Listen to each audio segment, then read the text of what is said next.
তুমি ভালো হয়ে যাও, মাসুদ তুমি। তারপরে এটারে পরবর্তীতে ভাষণ হলো, মাসুদ কোনোদিন ভালো হবে না, মাসুদ কোনোদিন ভালো হবে না।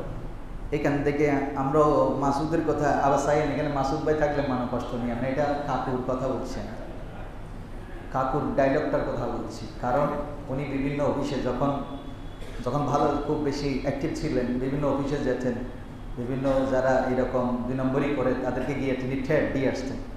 কি দিয়ে আসতেন? এই কথাটাই বলতেন। তো আমরা একটা কাল পরিক্রমায় একটা জিনিস দেখেছি।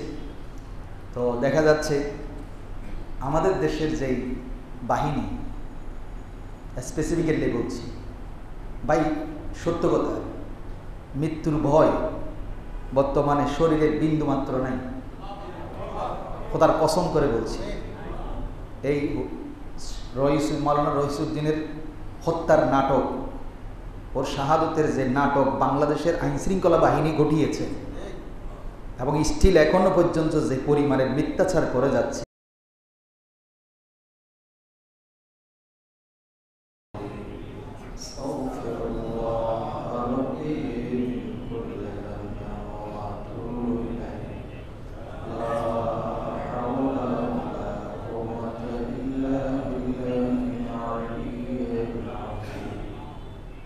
رحمة للعالمين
ذي الحج يأتوك رجالا وعلى كل ضامر يأتين من كل فج عميق. صدق الله مولانا العظيم وصدق رسوله النبي الحبيب الكريم.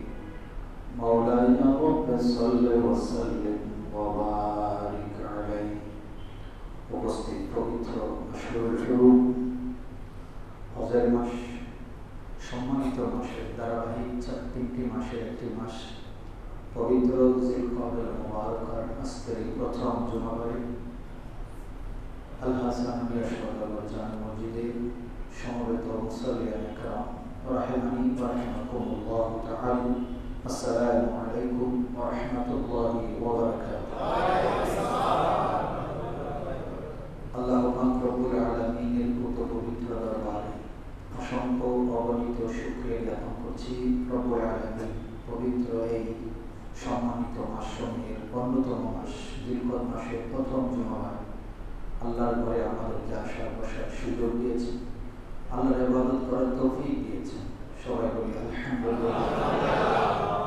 হুজুরে নবী করিম রাউফুর রহিম হুজুরে কুররুম সাল্লাল্লাহু আলাইহি ওয়াসাল্লাম পবিত্র নুরানি রওজায়ে আতহার সোনার মদিনায় লক্ষ কোটি দরুদ আর সালামের হাদিয়া পেশ করছি। সালাতু ওয়া সালামু আলাইকা ইয়া রাসূলুল্লাহ ওয়া আলা আলিকা ওয়া আসহাবিকা রাহমাতাল লিল আলামিন। সম্মানিত হাজির, পবিত্র কালামে মাজিদ থেকে সূরা হজ 27 নম্বর আয়াত আমি ওনাকে তেলাওয়াত করেছি, যেখানে আল্লাহ পাক রব্বুল আলামিন ইসলামের 5টি স্তম্ভের একটি স্তম্ভ হজের ঘোষণা দিয়েছে এবং হজ করার জন্য মানুষকে আহ্বান করতে হচ্ছে।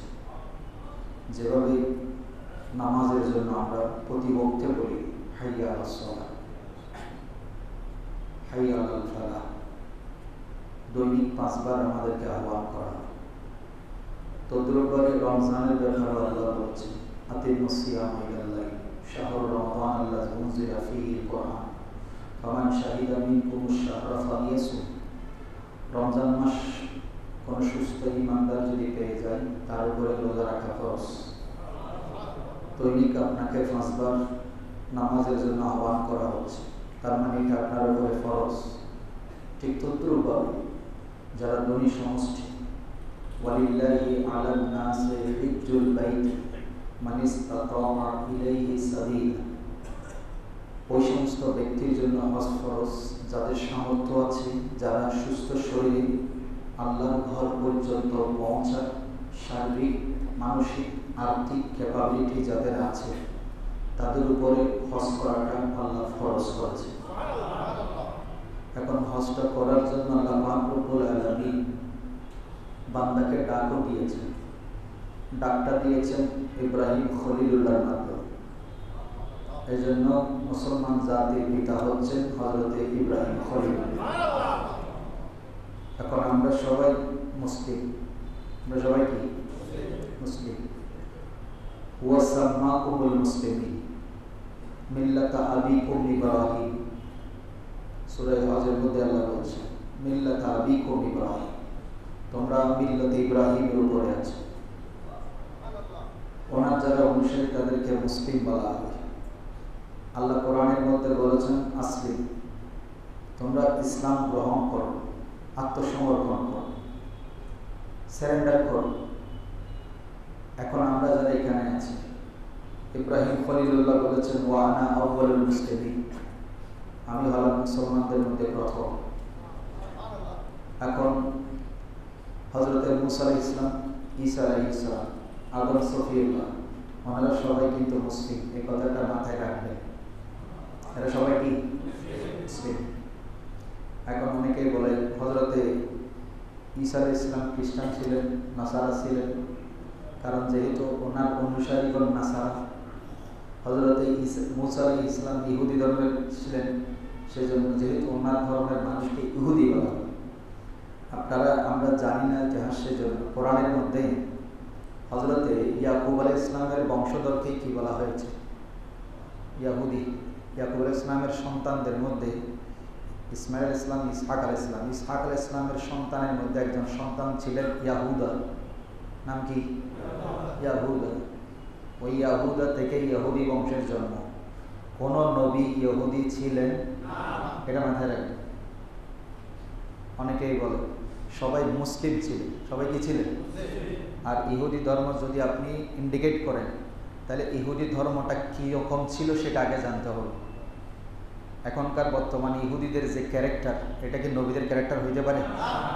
এরকম ক্যারেক্টার যদি নবীদের দিকে আমরা নিসবত করি, আমাদের নিজেদেরই কি থাকবে না? থাকবে না। কারণ এদের যে আচরণ পুরো বিশ্বে এখন, এটা যদি ইহুদি ধর্মের যদি হয়ে থাকে, তাহলে কোনো নবীকে যদি আমি মনে করি যে উনি ইহুদি ধর্মের প্রবর্তক বা উনি ইহুদি ছিলেন, তাহলে তো আমার ইমানই থাকবে না।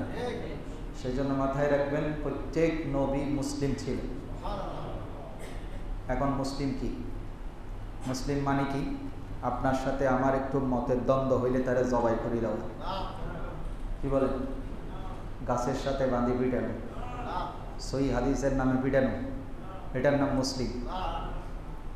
আমরা এখন বর্তমানে এই যে শনিবার থেকে এই পর্যন্ত, শনিবার থেকে এই পর্যন্ত, গত জুমাবারে আমি আপনাদেরকে একটা দাওয়াত দিয়েছি, নিশ্চয় মনে আছে, 26-এর শনিবারে। আলহামদুলিল্লাহ, আমি অনেকের সাথে আমার এখানে দেখা হয়েছে। সবচেয়ে মজা লেগেছে যাদের সাথে আমাদের বিভিন্ন বিষয়ে ইখতিলাফ আছে, তারাও এই ফিলিস্তিনের পক্ষে, আধিপত্যবাদের বিপক্ষে। অনেক আমাদের সাথে ইখতিলাফ থাকার কারণে তারাও আমাদের সমাবেশে গিয়েছে। তো এখন এর পরের দিন সমাবেশ হওয়ার পরে 26 তারিখ সমাবেশ হয়েছে, 27 তারিখে যে ঘটনা, পুরো বাংলাদেশ বলবো না, পুরো বিশ্ব এখন কি চলছে? আলোচনা চলছে। আমরা জুলাইয়ের গণ অভ্যুত্থানের কথা বলি, বৈষম্য বিরোধী আন্দোলন বলি। কি বিরোধী? আমি গত জুমায় বলেছি, আদৌ কি বৈষম্য দূর হয়েছে নাকি আরো বেড়েছে? আরো বেড়েছে, অনেক বেশি বেড়ে গেছে। এবং ওই আমরা একটা বিগত সরকারের আমলে একজন মন্ত্রীর একটা ডায়লগ শুনতাম, মাসুদ তুমি ভালো হয়ে যাও, মাসুদ তুমি।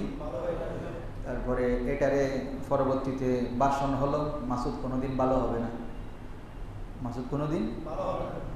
এখান থেকে আমরাও মাসুদের কথা আবার চাই, এখানে মাসুদ ভাই থাকলে মানো কষ্ট নিয়ে আমরা এটা কাকুর কথা বলছি না, কাকুর ডায়লগটার কথা বলছি। কারণ উনি বিভিন্ন অফিসে যখন ভালো খুব বেশি অ্যাক্টিভ ছিলেন, বিভিন্ন অফিসে যেতেন, বিভিন্ন যারা এরকম 2 নম্বরই করে তাদেরকে গিয়ে তিনি ঠেট দিয়ে আসতেন। কি দিয়ে আসতেন? এই কথাটাই বলতেন। তো আমরা একটা কাল পরিক্রমায় একটা জিনিস দেখেছি। তো দেখা যাচ্ছে আমাদের দেশের যেই বাহিনী, স্পেসিফিক্যালি বলছি ভাই, সত্য কথা, মৃত্যুর ভয় বর্তমানে শরীরে বিন্দুমাত্র নাই, খোদার কসম করে বলছি। এই মাওলানা রইসুদ্দিনের হত্যার নাটক, ওর শাহাদতের যে নাটক বাংলাদেশের আইনশৃঙ্খলা বাহিনী ঘটিয়েছে, এবং স্টিল এখনো পর্যন্ত যে পরিমাণের মিথ্যাচার করে যাচ্ছে, সব কিছুর এভিডেন্স স্পষ্ট থাকার পরেও, এরপরেও যে নাটক করে যাচ্ছে, আমার মনে হচ্ছে ওই মেজর সিনহা হত্যা মনে আছে আপনাদের? বাংলাদেশের একজন চৌকস সেনাবাহিনীর অফিসার, ওনাকে যেভাবে স্পষ্ট হত্যা করার পরে, যারা হত্যা করেছে তাদের জবানবন্দি থাকার পরেও, সত্য সব কিছু সামনে থাকার পরেও যে বিচার নিয়ে যে নাটক শুরু করেছিল, সেম নাটক বাংলাদেশের বর্তমানে প্রশাসন করতেছে, একদম সেম নাটক করতেছে। এজন্য বলছি ভালো হবে না, ভালো হবে না। কয়লা কোনোদিন ময়লা যায় না, রক্তে প্রবেশ করেছে শয়তানি। আপনার সাথে আমার দ্বিমত থাকতেই পারে, তাই বলে কি আপনি আমাকে মেরে ফেলছেন? আচ্ছা মেরে ফেলছেন, একটা মানুষকে কেন মেরে ফেলেছে তদন্ত করা দরকার না? জোরে বলেন। উল্টা ওনারে ধরে আনি, কোনো কারণ ছাড়া ধরে আনছেন, অভিযোগ। আমি তো এখন বলতে পারি অমুক আমাকে মারছে, তাই বলে কি ওনাকে এখনই ধরে নিয়ে আসবেন? এরকম পুলিশ কি কোনোদিন করেছে? একদম এরকম ন্যাক্কারজনক ঘটনা বর্তমানে পুরো সপ্তাহ ধরে বাংলাদেশের প্রশাসন করে যাচ্ছে এবং বৈষম্যের চরম পর্যায়ে চলে গেছে। অথচ এখানে কোনো কারো রাজনৈতিক স্বার্থ নেই। বারবার বলেছি, কোনো রাজনৈতিক স্বার্থ নেই। আর এখন কথায় কথায় ট্যাগ দেওয়া হয়। কি দেওয়া হয়? ট্যাগ দেওয়া হয়। আমি বলি, বাংলাদেশে যারা এখন বর্তমানে ট্যাগ দিচ্ছে, এরা অনেক সময় তফসির মাহফিলের মধ্যে বলেছে, আমার জামাত বলো, আমার 14 গোষ্ঠী আওয়ামী লীগ। আমার 14 গোষ্ঠী কি? আওয়ামী লীগ। তো উনি এখন নেতা, আর আমরা কোনোদিন যাইও নাই। হ্যাঁ, এখন ট্যাগ দেয়, সুন্নি মানি সুন্নি লীগ। ওই যে আগে কিছু মনে করবেন না, এগুলো বলতে হচ্ছে এই কারণে যে ওই গত সরকারের আমলে আমরা দেখতাম কোন একটা অকারেন্স ঘটে গেছে, তখন বলতো বিএনপি জামাত করছে। যেমন রানা প্লাজার কথা মনে আছে আপনাদের? রানা প্লাজা কি হয়েছিল? ধ্বংস হয়ে অনেক মানুষ কি করেছিল? মারা গেছে। সেখানে সেই সময়ের স্বরাষ্ট্রমন্ত্রী কি বলেছিল? এইদিকে মিছিল নিয়ে গেছে, যে মিছিলের ফায়ার আঘাতে কি হয়ে গেছে? রানা প্লাজা। ঠিক সেই ঘটনা বর্তমান স্বরাষ্ট্র উপদেষ্টা করে যাচ্ছে এই নাটক। বাংলাদেশের বর্তমান আইজিপি থেকে শুরু করে সে গাজীপুরের ওসি, এডিসি, সবাই একই কাজ করে যাচ্ছে। মানে নাটক সাজায়, একের পর নাটক সাজায় যাচ্ছে। কেমনে তারে ভাসানো যায়? আমরা ভাই কারবালার ওয়াজ করি, সুন্নিরা কারবালা কেউ দেখিনি, কারবালা কেউ দেখিনি। পানির কথা ওয়াজ করি, ইমাম হোসেন পানি পাই নাই, ইমাম জয়নুল আবেদিন পানি পাই নাই, ইমাম আলী আসগরের মুখে এক ফোঁটা পানি দিতে পারে নাই। ইমাম আলী আসগরের জন্য পানি আনতে গেছে ইমামে হোসেন, সাথে সাথে তীর মেরে ইমাম আলী আসগরের বুক শুদ্ধ কি করে ফেলছে। এটা আমরা শুনেছি, চোখের পানি ফেলেছি। বর্তমানে এই বাংলাদেশের গাজীপুরের পুলিশের কাণ্ড দেখে আমরা বুঝতে পারতেছি, সেদিনের ইয়াজিদ বর্তমানেও, এজিদের ছায়া বর্তমানেও বাংলাদেশে আছে।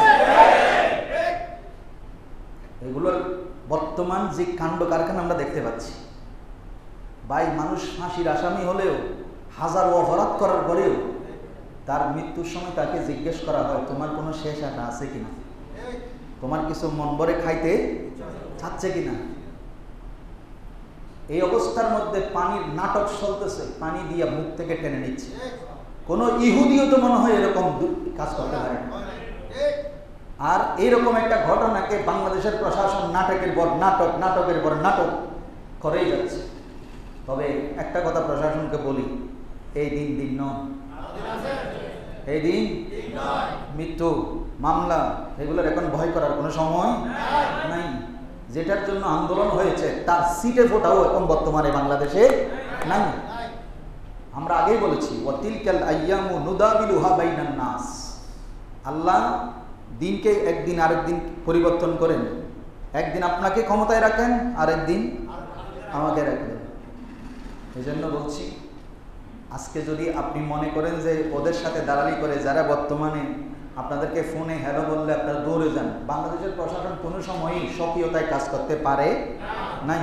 ফোনের উপরে, হ্যালোর উপরে, পাওয়ারের উপরে, যে যখন ক্ষমতায় থাকে তার পাওয়ারের উপরে চলে, ঠিক না? এরকম যদি হয়, বাংলাদেশের সাধারণ নাগরিক কি কোনোদিন ন্যায় বিচার পাবো বলে মনে হয়? অথচ আমরা ইসলামের কথা বলি, মাওলা আলী শেরে খুদার বিচারের কথা দাঁড়ান। মাওলা আলী শেরে খুদার বর্ম হারিয়ে গেছে। কি হারিয়ে গেছে?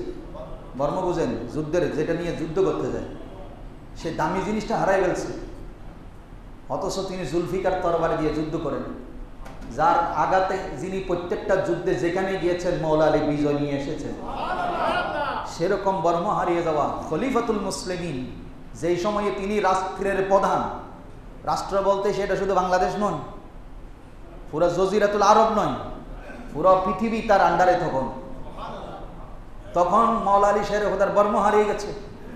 প্রশাসনকে বলছি, বর্তমানে যারা ইসলামের ফ্ল্যাগ তোলেন, ইসলামের নাম দিয়ে মুখে ফেনা তোলেন, বাংলাদেশে বৈষম্য বিরোধী আন্দোলন হলো, আপামর ছাত্র জনতার কাঁধের উপরে হাত রেখে, কাঁঠাল রেখে এখন আপনারা মাথা ভেঙে খাচ্ছেন। অথচ আন্দোলনে আপনারা যতটুকু করেছেন তার চাইতে বেশি রক্ত দিয়েছে বাংলাদেশের সাধারণ ছাত্ররা। কিন্তু সুবিধা ভোগ করতেছেন আপনারা, পাওয়ার সব অ্যাকুরেট করেছেন আপনারা, ছাত্রদের কোনো খবরই নাই। বর্তমানে ছাত্রদেরকে বেয়াদব বানানোর পিছনে আপনাদের ভূমিকা সবচেয়ে বেশি। আজকে ছাত্ররা সুন্নিরা কি জন্য মাঠে নামতেছে? কয় এগুলো লীগের মনে হয় ইন্ধন চলতেছে। কথায় কথায় কি বলে? লীগের ইন্ধন চলতেছে। আর বাংলাদেশের কিছু সুশীল বুদ্ধিজীবী আছে। কি আছে? বুদ্ধিজীবী ইউটিউবের মধ্যে ভিডিও সারি সারি কি খায়? বুদ্ধি বেশি করি খায়, এরকম কিছু বুদ্ধিজীবী আছে। তো এই সমস্ত বুদ্ধিজীবীদের থেকে আমাদের দেশকে হেফাজত করুন। আগেও কিছু ছিল, এখনো। তো আমি যেটা বলতে চাচ্ছি, মুসলমান কারে বলে, ইসলাম কাকে বলে? আপনি যে মুসলমান দাবি করেন, ইসলামের নামে ফেনা তোলেন, এই ঘটনার পিছনে আপনি যদি সত্যিকারের মুসলমান হতেন, সব কিছুর এভিডেন্স থাকার পরে আপনার ভিতরে যদি ন্যূনতম ইসলামের স্পৃহা আলো যদি আপনার ভিতরে থাকে, মুখে শুধু ইসলাম বলেন, তাহলে আপনি নিজেও মাঠে নামতেন এটার সঠিক বিচার চান। তাইলে বাংলাদেশে এরকম মব জাস্টিসের নামে আর এরকম সাধারণ মানুষ হত্যা হতো না। তো যেটা বলতে চাচ্ছি, আলী রাদিয়াল্লাহু তাআলা আনহুর বর্ম হারিয়ে গেল। আপনারা আলেমুল আমার মুখে শুনেছেন। তখন তিনি হঠাৎ একদিন রাস্তা দিয়ে যাওয়ার সময় দেখতেছে ওই বর্মটা এক ইহুদির হাতে। কার হাতে? ইহুদির হাতে। তখন তিনি দাঁড়িয়ে গেলেন। এরকম আমাদের অনেক সময় কিছু জিনিস হারাই গেলে আমরা যদি দেখি, মনে করেন জুতা হারাই গেছে, মসজিদে আসছেন জুতা, আরেকদিন আসরের সময় আসি দেখতেছেন সেম জুতা এখানে আরেকজনে নিয়ে চলে যাচ্ছে। আপনি নিশ্চয়ই যদিও শর্মে জিজ্ঞেস করতেন, না পারলেও মোটামুটি তার পিছনে কিছুক্ষণ, একই জুতা কেমনে হয়, একই সাইজের কেমনে হয়, মানে একটু জিজ্ঞেস করার আপনার ভিতরে একটা কি থাকবে, কিউরিওসিটি থাকবে যে ভাই এই জুতা পাইছেন কি, যদিও শর্মে আপনি সরাসরি বলতে পারবেন না। তো এখন মলালি সাহেবের কথা দাঁড়িয়ে গেলেন, ইহুদিরা ডাক দিয়ে বললেন, ভাই বর্মাটা কি আপনার? তখন ইহুদি বললেন, হ্যাঁ আমার। বলে যে ভাই এটা তো এরকম বর্ম তো আর কোথাও নাই, এটা তো আমার মনে হয়, এটা তো আমার মনে হয়। বলে যে আপনার মনে হয় না, আপনি বললেই কি আমার, কিন্তু উনি কে? উনি কে? খলিফাতুল মুসলিমিন, তিনি প্রধান, পুরো বাহিনী। উনি যা উনি ফোন করা লাগেন, উনি বললে, উনি যা বলে তার বিচার হয় না। আর ওনার চাইতে মানে ভালো বিচারক পৃথিবীর বুকে আর আছে বলে মনে হয়? ইসলাম কোত্থেকে এসেছে? যারা ইসলামের নামে ফেনা তোলেন তাদেরকে বলছি, ইসলাম কি হয় সেটা আগে মানুষকে শিখান। নিজের পকেটের ইসলাম দিয়ে বাংলাদেশে বুট ব্যবসা করিয়েন না, আগে ইসলাম শিখেন। ন্যায় কাকে বলে, ইসলাম কাকে বলে? তখন উনি বলছেন এটা কেমনে হয়? তো বলছে আচ্ছা ঠিক আছে। তো মৌলালী শের খোদা কাজী সুরাই, সেই সময়ের চিফ জাস্টিস, ওনার কাছে বিচার দিলেন, আমার বর্ম চুরি হয়ে গেছে, অমুকের হাতে আমি এই বর্ম দেখেছি। তখন কাজী সুরাই বিচারের ডেট দিলেন, দুজনকে আসতে বললেন। তখন মৌলালী শের খোদাও আসলেন। তো উনি এসে ওনাকে বললেন, আপনার বর্ম? হ্যাঁ। বলে হ্যাঁ। তো সাক্ষী কই? এটা যে আপনার, সাক্ষী কই? আচ্ছা, আমাদের দেশের কি আর বলবো, আমাদের দেশের ইসলাম আর আমাদের দেশের শাসকদের প্রশাসনের নীতি দেখলে, বাংলাদেশের কিছুদিন আগের যিনি আইজিপি ছিলেন, বর্তমানে নাই, পুরা বাংলাদেশ ওনার সম্পত্তি, পুরা একদম টেকনাফ থেকে তেঁতুলিয়া পর্যন্ত উনি কি কিনেছেন। টাকা এখানে রাখতে না পারি, বিদেশে তো কত ভাষার করছে আল্লাহ জানে। তো সেরকম ব্যক্তি যেখানে যেটা চেয়েছে সেটাই কি করে নিয়েছে, তুলে নিয়েছে। আর ইনি একজন রাষ্ট্রপ্রধান, খলিফা। বিচারক বললেন, আপনার সাক্ষী কই? এটা যে আপনার বর্ম, প্রমাণ দেন। তখন বলে যে প্রমাণ তো আর নেই। বলে যেদিন প্রমাণ আনবেন সেদিন আসিয়েন। মেনে নিলেন। আমাদের দেশের প্রশাসনকে বলছি, নাম কিন্তু মুসলমান, নামে কি সবাই। তখন বিচারক পরের দিন যখন বিচারে বসলেন, তিনি হজরতে ইমাম হাসান রাদিয়াল্লাহু তাআলা আনহুকে নিয়ে গেলেন এবং ওনার যে কর্মচারী কম্বরকে নিয়ে গেলেন। দুইজন সাক্ষী দরকার। কয়জন? মিনিমাম দুইজন সাক্ষী দরকার। তিনি দুজনকে নিয়ে গেলেন। তো হাদিসের মধ্যে আছে, এটা হাদিসের মুতাওয়াতির, আল বাইয়িনাতু আলাল মুদ্দাই ওয়াল ইয়ামিনু আলা মান আনকার। আল্লাহ নবী ইরশাদ করেছেন, কোনো ব্যক্তি যদি কোনো জিনিসের দাবি করে, তার কি করতে হবে? দলিল পেশ করতে হবে, প্রমাণ দিতে হবে। আর যে ব্যক্তি সেটার অস্বীকার করবে তাকে শপথ করতে হবে। এখন যখন নিয়ে গেলেন, নিয়ে যাওয়ার পরে কাজী সুরাই জিজ্ঞেস করলেন, খলিফাতুল মুসলিমিন আপনি কি সাক্ষী আনছেন? বলে হ্যাঁ। বলে যে কারা? বলে যে এটা আমার দাস, মানে আমার কর্মচারী, আর এটা হচ্ছে আমার ছেলে হাসান। তখন আহারে কি জাস্টিস, কি ইসলামের নীতি! হজরতে সুরাই বললেন, খলিফাতুল মুসলিমিন আপনি একজন জ্ঞানী ব্যক্তি, আপনি কি জানেন না বাবার পক্ষে সন্তানের সাক্ষী গ্রহণযোগ্য নয়? কারণ সে তো মিথ্যাও বলতে পারে ছেলে হিসেবে। আরে মিথ্যা কি, আমাদের দেশে তো নিজে ছেলে হইলে ফাঁসির থেকে শুধু আমরা ছুটে আনি। বলে যে সন্তানের সাক্ষী বাবার পক্ষে গ্রহণযোগ্য নয়, অতএব ইমাম হাসানের সাক্ষী আমি নিতে পারবো না। এখন কি খলিফাতুল মুসলিমিন কি বলতে পারতেন না, হাজী সুরাই আমি আপনাকে চিফ জাস্টিস বানাইছি, আমাদের দেশের মধ্যে যখন যেই দল আছে তখন সেই দলের মানুষকে কি বানানো হয়? অ্যাটর্নি জেনারেল বানানো হয়, চিফ জাস্টিস বানানো হয়। রাজনৈতিক ক্ষমতায় এরকম যদি হয়, খোদার কসম মসজিদের মিম্বরে দাঁড়িয়ে বলছি, বাংলাদেশে ইসলামী দল হোক অন ইসলামিক দল হোক, নিজের দলের ক্যাটাগরি হিসাব করে যদি চিফ জাস্টিস আর অ্যাটর্নি জেনারেল পুলিশের আইজিপি বানানো হয়, তাহলে জীবনেও কোনোদিন বাংলাদেশে সুশাসন প্রতিষ্ঠিত হবে না। এমনি গুলি উড়াইতে পারবেন মাঠে ময়দানে, চাপা মারতে পারবেন জনগণের সামনে, কিন্তু সত্যিকার অর্থে বাংলাদেশে সুশাসন প্রতিষ্ঠা করা কোনোদিন সম্ভব নয়। ব্যক্তি দলীয় দেখবেন না, যোগ্যতা দেখেন, ন্যায় বিচারের জন্য তাকে স্বাধীন করে দেন, তাহলে দেখবেন দেশের মধ্যে 1 মাসের মধ্যে পুরো দেশ শান্তি হয়ে যাবে। যেটার জন্য আন্দোলন করছেন তার সিটে ফোটাও বর্তমানে বাংলাদেশে। তখন মৌলানা সাহেব হুদা বললেন, ঠিক বলছেন, আমি আসলে ভুলে গেছিলাম, আমি মেনে নিলাম। বের হয়ে চলে আসতেছে। ইহুদি কিন্তু 2 দিন কোর্টে গেছে, চিন্তা করতেছে এটা কেমন ধর্ম আর এটা কেমন জাস্টিস। আমরা এখন স্লোগান দিচ্ছি, we want justice, we want justice. আন্দোলনের স্লোগান দিছি, অথচ জাস্টিসের সিটে ফোটাও বর্তমানে বাংলাদেশে যদি থাকতো, তাইলে এই মৌলানা রইসুদ্দিনের মধ্যে একজন নিরীহ আলেমের সাথে এরকম প্রতারণার বৈষম্যমূলক আচরণ বাংলাদেশ সরকার করতে। তখন উনি বের হয়ে চলে যাচ্ছেন, তখন ইহুদি গিয়ে সামনে গিয়ে দাঁড়াইলেন। হাজার হোক উনি তো খলিফা, তারও তো খলিফা।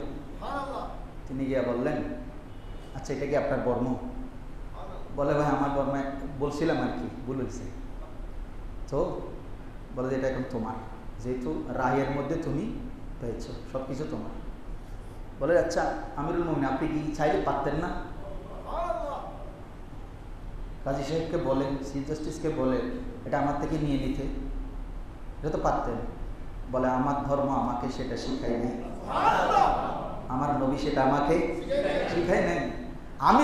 আমি যদি খলিফা হয়ে যদি আজকে প্রভাব দেখাইয়া যদি অন্যায় করি, কালকে আমার সন্তান সেম কাজ করতে পারে, আমার যারা অনুসারী তারাও তো। তার মানে আমাদের কারণে ইসলাম কলঙ্কিত হয়ে যাবে। এই জন্য যারা ইসলাম ইসলাম বলে বুলি উড়ান মাঠে ময়দানে, আপনাদের কারণে যেন ইসলাম কি না হয়, কলঙ্কিত, এটা মাথায় রাখবেন। ইনসাফ ইনসাফ করবেন। তখন বললেন আমি বুঝতে পেরেছি এটা সত্য ধর্ম। কি ধর্ম? যেখানে একজন ভিন্ন ধর্মের লোকের সাথে একজন চিফ জাস্টিস হয়ে একজন খলিফার বিরুদ্ধে রায় দিতে পারে, এই ধর্ম নিশ্চয়ই কি ধর্ম। তখন বললেন আমি আপনাকে বর্মটা দিয়ে দিব, আমি আপনাকে বর্মটা দিয়ে দিব, তবে আপনাকেও আমাকে একটা জিনিস দিতে হবে। তখন আলী রাদিয়াল্লাহু আনহু বললেন না না এটা তো তোমার, এটা আমি কেমনে দাবি করবো, তুমি বা আমাকে কেন দিবা, আমার ভুল হয়েছে, আমাকে ক্ষমা করে দাও, আমি তো মনে হয়তো নিজের মনে করেছিলাম আর কি। বলে যে না আপনি আমাকে দিতে পারবেন, আপনি চাইলে দিতে পারবেন। বলেন ঠিক আছে বলো।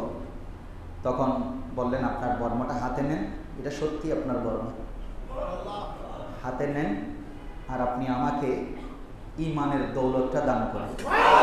আমাকে কি দান করেন? ঈমানের দৌলত। আপনি আমাকে কালেমা পড়াইয়া এই সুন্দর ধর্মের মধ্যে প্রবেশ করাইয়া, এবং এটা ওয়াদা করেন কিয়ামতের দিন আপনি আমাকে ছাড়া জান্নাতেও যাবেন না। এটার নাম ইসলাম, এটার নাম খলিফা, এটার নাম জাস্টিস।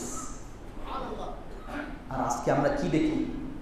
তারাবির নামাজ ঘটনা মূল সূত্রপাত আপনারা দেখতে পাচ্ছেন। ঘটনা কি? আমরা এখানে ওয়াজ করছিলাম না, 4 রাকাত না 8 রাকাত, 8 রাকাত না 20 রাকাত। এবার চিন্তা করেন, এই সামান্য ইস্যু নিয়ে 2 মাস হয়েছে উনি মাত্র চাকরি নিয়েছে। কয় মাস? 2 মাস। ওনার চাকরির মেয়াদ হয়েছে 1 মাস 27 দিন। আর ওরা অপবাদ দিছে 2 মাস থেকেই উনি কি করিয়ে আসতেছে। ওনার মেয়াদ, চাকরির মেয়াদ কয়দিন?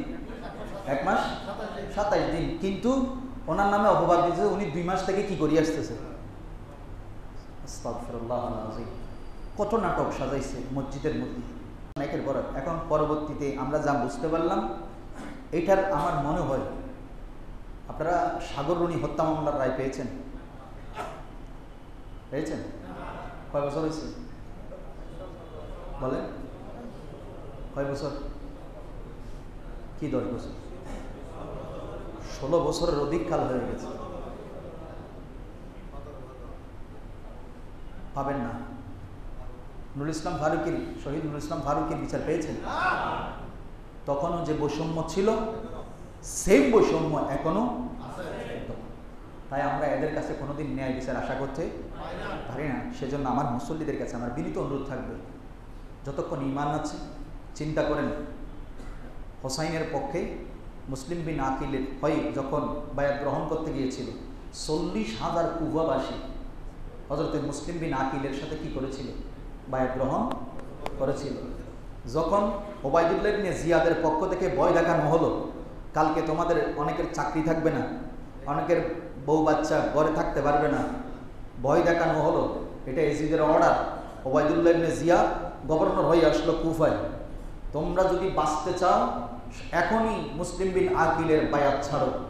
আপনারা অবাক হবেন, সেই দিনের সে কুফাবাসী যারা 40,000 মানুষ ইমাম মুসলিম বিন আকিলের হাতে বায়াত গ্রহণ করে ইমাম হোসাইনকে খুশি করেছিল, সে 40,000 মানুষের মাত্র উনি যখন এই ওবায়দুল্লাহ ইবনে জিয়াদের এই ঘোষণা যখন আসলো, কেউ চাকরির লোভে, কেউ পদের লোভে, কেউ ছেলে মেয়ে বাঁচানোর লোভে, যান বাঁচানোর লোভে, 40,000 মানুষ থেকে মাত্র তিনি যখন মসজিদে ঢুকলেন, দেখলেন মাত্র 40 জন মানুষ আছে। কয়জন? 40 জন। 40,000 থেকে কয়জনে গেছে? 40 জন। আমি আমার মুসল্লিদের কাছে বলতে চাই, বর্তমানে যে মব জাস্টিসের নামে এইভাবেই সাধারণ নিরীহ শান্তিপ্রিয় মানুষগুলাকে এইভাবে সামান্য ইস্যু দিয়া বিভিন্ন মিথ্যা নাটক সাজিয়ে, একের পর এক নাটক সাজিয়ে যেভাবে করে যাচ্ছে, আজকে ওনার সাথে করেছে, কালকে হয়তো আপনারা আমার সাথেও হতে পারে। তাই বলছি, ওই 40,000-এর মতো ছেড়ে চলে যাবেন নাকি ইমাম হোসাইনের সাথে ওই 72 জনের মতো? যারা বলবেন প্রয়োজনে জীবন দিব, তবুও আওলাদ রাসূলকে ছাড়ব না। সেজন্য মুসল্লিদের কাছে আমার অনুরোধ থাকবে, আপনি কি এখন এজিদের হয়ে বাঁচবেন নাকি সত্যিকারের যারা আহলে বাইত রাসূল, আওলাদ রাসূলের পথের প্রতীক, মানুষকে সত্যের দিশা দেয়, যারা শান্তির কথা বলে, সুফিজমের কথা বলে, ঘর বাড়ি ভাঙে না, চুরি করে না, দোকানে লুটপাট করে না, থানায় হামলা করে না, এই রকম সুন্নি মতাদর্শের মানুষের সাথে থাকবেন যারা হোসাইনি কাফেলার কথা বলে। সেজন্য বলছি, অন্তত পক্ষে মিছিল মিটিংয়ে যাওয়ার সুযোগ যদি নাও হয়, আপনার কাছে একটা অনলাইন প্ল্যাটফর্ম আছে, আপনি অনলাইন প্ল্যাটফর্ম থেকে আপনি এই সত্যের পথে লড়াই করুন। হতে পারে এটাও আপনার জন্য নাজাতের ওসিলা। মিথ্যার সাথে কোনো সময় একমত হইেন না। আল্লাহ আমাদেরকে বোঝার তৌফিক দান। তো এখন আমরা যারা এখানে আছি, আমরা দেখতে পাচ্ছি তো শাস্তি হবে, শাস্তি। কিছুদিন আগে আমরা দোয়া করেছি ফিলিস্তিনের মুসলমানদেরকে, আল্লাহ তুমি কি করো।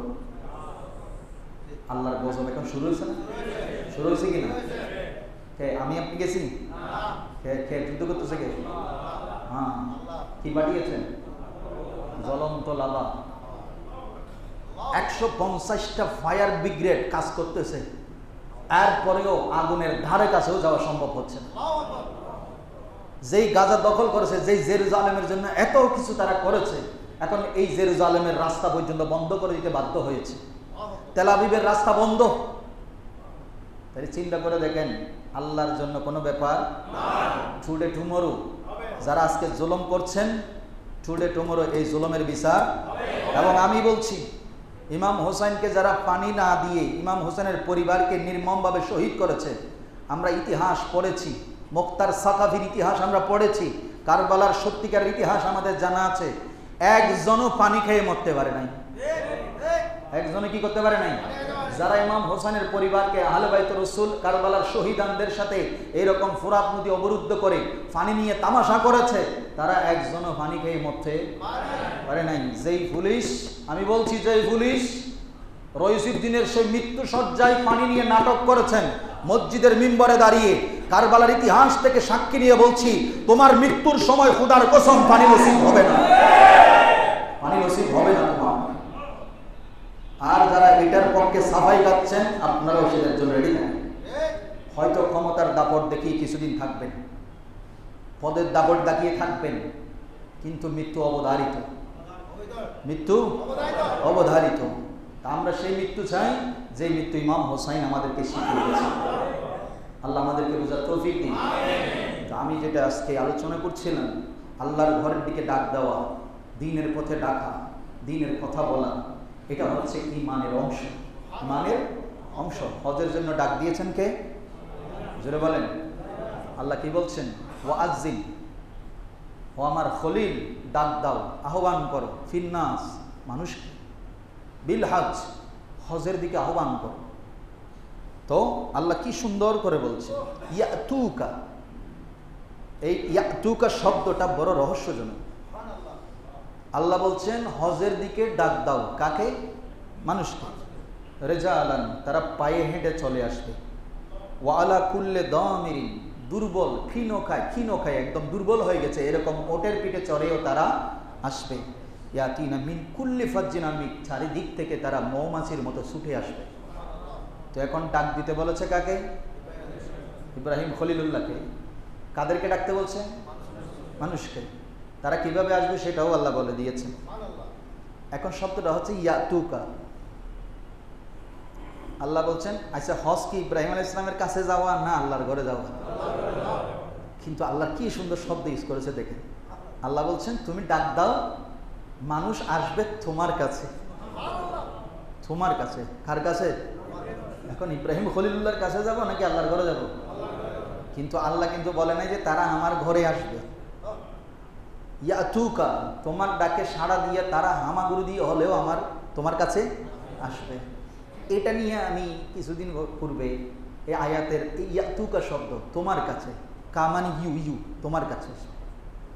এখন ইয়াতুকা কেন বলেছে? আল্লাহ তো বলতে পারত তারা আমার ঘরে আসবে, তারা আমার ঘরে আসবে, কিন্তু বলেছে তোমার কাছে আসবে।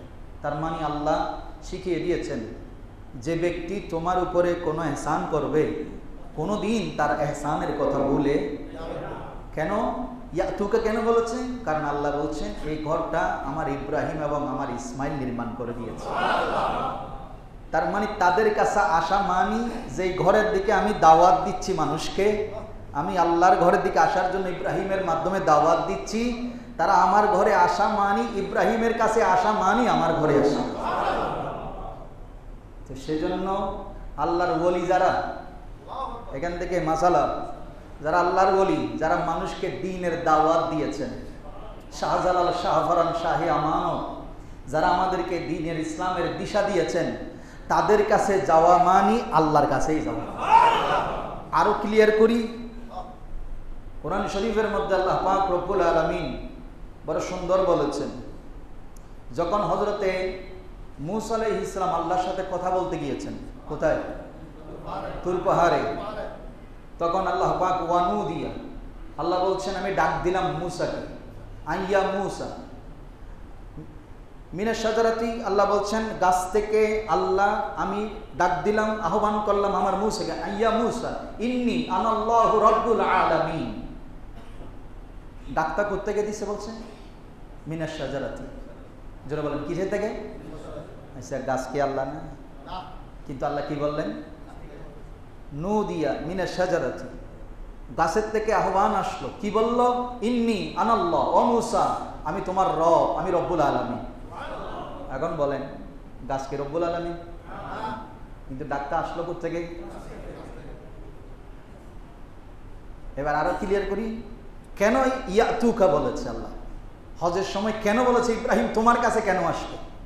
এজন্য মাকাম ইব্রাহিম, ইব্রাহিম আলাইহিস সালামের কাছে কেন আসবে সেটার দিকে যদি একটু খেয়াল করেন, যারা হজ উমরা করেছেন ভালো করে বুঝবেন। সেখানে আপনারা দেখতে পাচ্ছেন খানায় কাবা থেকে বেশি না 210 হাত দূরে একটা জালে গ্লাস ফিটিং করে একটা জিনিস রাখা হয়েছে। এটার নাম কি? মাকামে ফিহি আয়াতুম বাইয়িনাতুম মাকামু ইব্রাহিম। তোমার কাছে যে আসবে সেখানে আমি মাকাম ইব্রাহিম রেখেছি। আচ্ছা, মাকাম ইব্রাহিমের সাথে কোনো সম্পর্ক কি হজের আছে? এখন আপনারা বলবেন মাকাম ইব্রাহিমের সাথে হজের সম্পর্ক কি? হজের ফরজের মধ্যে তো মাকাম ইব্রাহিম নাই। কিন্তু আল্লাহ বলে হজের প্রথম ফরজ যদি ইহরাম হয়, দ্বিতীয় ফরজ কি? তাওয়াফ। দ্বিতীয় ফরজ কি? কার ঘরের? হ্যাঁ, আল্লাহ বলে যে আমার ইব্রাহিমের বাদ দিয়ে কেমনে থাকবা? আমি যে বলেছি ইয়াতুকা, ইব্রাহিম তোমার কাছে আসবে, কারণ আমি তোমাকে দূরে রাখবো না। তো তুমি আমার ঘর বানিয়েছ, তোমার যে কদম আমার ঘর বানানোর জন্য উঠানামা করেছে, কষ্ট করেছে, ওই কদমগুলাকে আমি কিয়ামত পর্যন্ত আমার ঘরের সাথে লাগাই রাখবো। তার মানে আমার ঘরের তাওয়াফ যারা করতে আসবে তোমার কদমের তাওয়াফও করবে। আরো জোরে বলেন না সুবহানাল্লাহ। তোমার কদমের তাওয়াফও। এখন আমরা যারা হজ করি, তাওয়াফ করি, ওমরা করি, আপনারা খেয়াল করেন তো মাকাম ইব্রাহিমের বাইরে তাওয়াফ করেন না? ফাঁস দিয়ে তাওয়াফ করেন না? অনেকে তো দেখি এটা ধরি চুমো দিতে দিতে শেষ, পায়ের ছক এখনো রয়ে গেছে। তাও আবার কিসের উপরে? পাথরের উপরে। এটা মনে হয় ক্যালিওগ্রাফাররা বানাইছে। এখন আমি তো প্রতিদিন এখানে চৌমনি মসজিদে পাথরের মধ্যে দাঁড়াই, আসেনি কোনো পায়ের ছাপ। সেজন্য বলছি, যারা স্রষ্টার জন্য মহব্বতে কাজ করে তাদের স্মৃতিকে আল্লাহ এইভাবেই ধারণ করে রাখে। এটা কোরআনের কথা। তো যেটা বলছিলাম, ডাক দিয়েছেন মুসা আলাইহিস ইসলামকে গাছের আড়াল থেকে, আমি তোমার রব বলছি। এখন মুসা আলাইহিস ইসলাম কি একবারও বলেছেন ওমা গাছ কেমনে আমার রব হয়ে গেল? জিনে ধরা রুগী দেখছেন? দেখেন নাই? অনেক জিনে বলে পিছন দিয়েও কথা বলে। আমি দেখি নাই, শুনছি যারা বৈদ্যালিক করে তাদের থেকে। পিছন দিয়েও কি বলে? হ্যাঁ, মিয়াও মিয়াও করে। তারপরে বলে, জিজ্ঞেস করে না, অনেক সময় জিনে আসর করলে অনেক হুজুরা জারফু করতে গিয়া যখন সারে না, তারা জিজ্ঞেস করে তুমি কোত্থেকে আসছো, তোমার বাড়ি কোথায়, কেন ওর উপরে আসছো? তখন সে বলে আমি অমুক জায়গার, আমি ওখান থেকে এসেছি। তো এখন কথাগুলো বাইর হচ্ছে কি জিনের মুখ দিয়ে না যারে আসর করছে তার মুখ দিয়ে? হ্যাঁ, কথাগুলা কি ওর? জোরে বলেন, কথাগুলা কি ওর? কথাগুলা কার? জিনের। কিন্তু বাইর হচ্ছে কার মুখ দিয়ে? মানুষের মুখ দিয়ে। এখন আপনারা কি বলবেন এগুলো মানুষের কথা? এটা কার কথা? জিনের কথা। গাছের আড়াল থেকে রব্বুল আলামিন বললেন আমি রব্বুল আলামিন। যদিও মাঝখানে পর্দা গাছ, কিন্তু কথা কার? ও ভাই, তুর পাহাড়ের গাছের আড়াল থেকে যদি আল্লাহ বলে, গাছের থেকে যদি বলে আমি রব্বুল আলামিন, তো আল্লাহর নবী বলছেন আল্লাহর এমন কিছু বান্দা আছে যারা আল্লাহর প্রেমে এত মশগুল হয়ে গেছে, তখন তারা বলে, যখন যা বলে, যদিও সে জবান তার কিন্তু কথা আল্লাহ, হাত তার কিন্তু কাজ কার, পাও তার কাজ কার, চোখ তার কথা কার, কাজ কার, দেখা আল্লাহ। সেজন্য হুজুর গৌসে পাক বললেন আমি বাগদাদের জমিনে বসে লৌহে মাহফুজ দেখতে পাই। তো লৌহে মাহফুজ দেখা এটা আমার আপনার পক্ষে সম্ভব নয়। এখন আমি আব্দুল্লাহ আর খালকুল্লাহ যদি চিন্তা করি যে দূর, এগুলো সব বানোয়াট কিচ্ছে, কিন্তু তোমাকে আগে আমি সেজন্য বলবো এটা বানোয়াট কিচ্ছা বলার আগে তুমি আগে তুর পাহাড়ের গাছের মতো গাছ হও, তুর পাহাড়ের গাছের মতো গাছ হও, তখন বুঝতে পারবা রব কিভাবে কথা বলে। সেজন্য বলছি হজের বিষয়টা ইনশাল্লাহ আমরা আলোচনা করব। আর আপনাদের কাছে দাওয়াত দিচ্ছি, আজকে জমিতুল ফালাক মসজিদ থেকে ইনশাল্লাহ এই মফ জাস্টিসের বিরুদ্ধে সুন্নি জামাতের শান্তিপ্রিয় মানুষগুলো সুন্দর র্যালি হবে, এবং আগামীকালকেও ইনশাল্লাহ প্রোগ্রাম রয়েছে। তো রবিবারে লালদিঘির ময়দানে আমরা একটা শান্তি, আপনারা যদি পারেন ইমানি জজ বানিয়ে শরীক হবেন। এখানে কোনো দলমত নয়, এখানে কোনো রাজনৈতিক ব্যানার নয়, শুধু বাংলাদেশে আমরা চাই সুন্দর একটা বিচার ব্যবস্থা ফিরে আসুক। যেই অপরাধ করুক তার শাস্তি দেওয়া দরকার আছে না? সে যেই হোক, এখন আপনারা অনেকেই বলতেছেন যারা গত সরকারের আমলে মন্ত্রী ছিলেন, প্রেসিডেন্ট ছিলেন, সবার বিচার দাবি করতেছেন না? জোরে বলেন। তার মানে আপনি মাথায় রাখবেন, কেউ বিচারের ঊর্ধ্বে, সে প্রশাসন হোক, সে প্রাইম মিনিস্টার হোক। রাষ্ট্র যদি সংবিধান এটাই বলে, এমনি সংবিধানের নামে ধোঁয়া তোলেন, কিন্তু নিজেদের বেলায় আসলে সংবিধান কি করি ফেলে, উল্টাই ফেলে। আল্লাহ এগুলোর থেকে, এই সমস্ত বিশৃঙ্খলা, মব জাস্টিস থেকে আমাদের দেশকে হেফাজত করুন, সাধারণ জনগণের জানমালকে আল্লাহ হেফাজত করুন। ইনশাআল্লাহ আমরা হজের বিষয়ে, যারা হজে যাচ্ছেন আমাদের এলাকা থেকে, আমরা ইনশাআল্লাহ আলোচনা করব। যারা যাচ্ছেন আল্লাহ তাদের হজকে হজে মাবরুর হিসেবে কবুল করুন।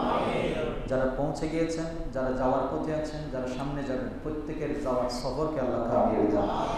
ওয়া মা তৌফিক ইল্লা বিল্লাহ। আসসালামু আলাইকুম ওয়া রাহমাতুল্লাহি।